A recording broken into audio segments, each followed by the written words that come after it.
So this right here is what we call the locking jaws. Okay, so the locking jaws should be properly mounted and secure. They should not be cracked. They should not be broken. They are currently locked around the shank of the kingpin. The kingpin is the one inside. You see, you can see it. That's the one I'm touching right now. See, my kingpin should be properly mounted and secure to my troller apron. It should not be cracked. It should not be broken. It is currently straight inside of my locking jaw, not missing. All right, so now from there, we're going outside. We're gonna be talking about clearance. There we go. I'm gonna say I should have enough space between the back of my tractor frame and the front of my landing gear, and also between the back of the tractor, or between the back of my cab and the front of my trailer, to make safe turns, so when I turn they don't cross each other. All right, move on. Now we're gonna be talking about the trailer floor. My trailer floor should be properly mounted and secure. Should not be cracked. It should not be broken. It should be strong enough to support the weight of my cargo.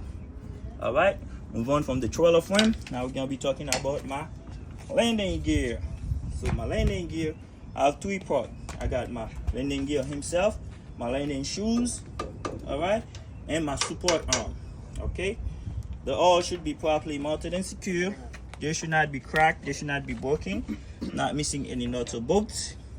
My shoes, it is currently on the raise or up position, and underneath of my shoes we should have no debris such as work, anything that can make my trailer unbalanced when I want to put my landing gear shoes down.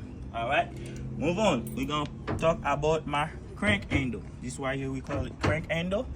It should be properly mounted and secure. Should not be cracked or broken. Not missing any nuts or bolts. It is currently on the secure or stored position. All right, the purpose of the crank handle is to raise and lower my landing shoes. And also my crank handle, I have two gear, high and low. The high gear, we use it when we got an empty trailer and when we are in solid ground like this one. So the low gear, we use it when we're not on the solid ground and we got a very heavy load. So we're gonna see all the shoes gonna react with the flow. All right, that's when we use the low gear. All right, now we're gonna be talking about my DOT tape on the side of my trailer. A DOT tape on the side of my trailer should be properly mounted and secure. Should not be ripped, torn, frayed, cut, or dry rotted. And it should also clean and serviceable, not like I see over here. And it should cover at least 50% on the side of my trailer. It can be more, but no less than 50.